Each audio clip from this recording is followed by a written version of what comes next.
All right, here with reaction, the host of Tomi Lahren is Fearless on Outkick.com. Tomi Lahren.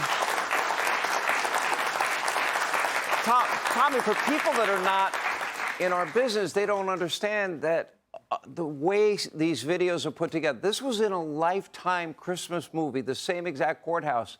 This was in the Hannah Montana movie with Miley Cyrus, which was a really good movie, actually, with her dad, Billy Ray.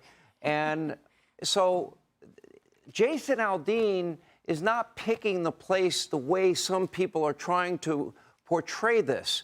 And I think it's done on purpose, and I think it's done to harm. And I'm glad that he stood up for himself and he said, no, that is not what the message I'm sending. The footage is real. Those were real riots in 2020.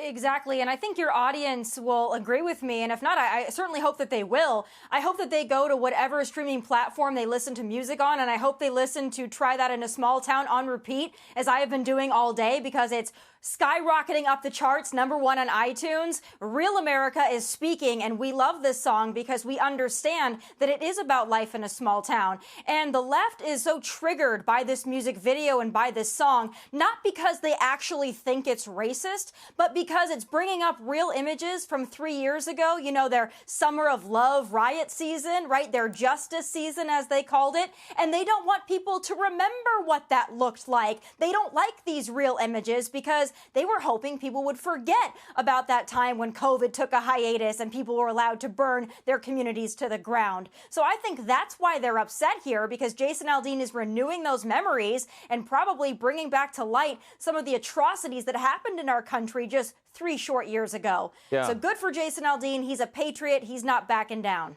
The Chaz Chop, Summer of Love, Spaghetti Potluck Dinner zone where Horace Lorenzo Anderson, Sr.'s namesake son, Jr., was murdered, and we had him on this program. Dozens of people died, and all of that property damage and all the assaults on police officers.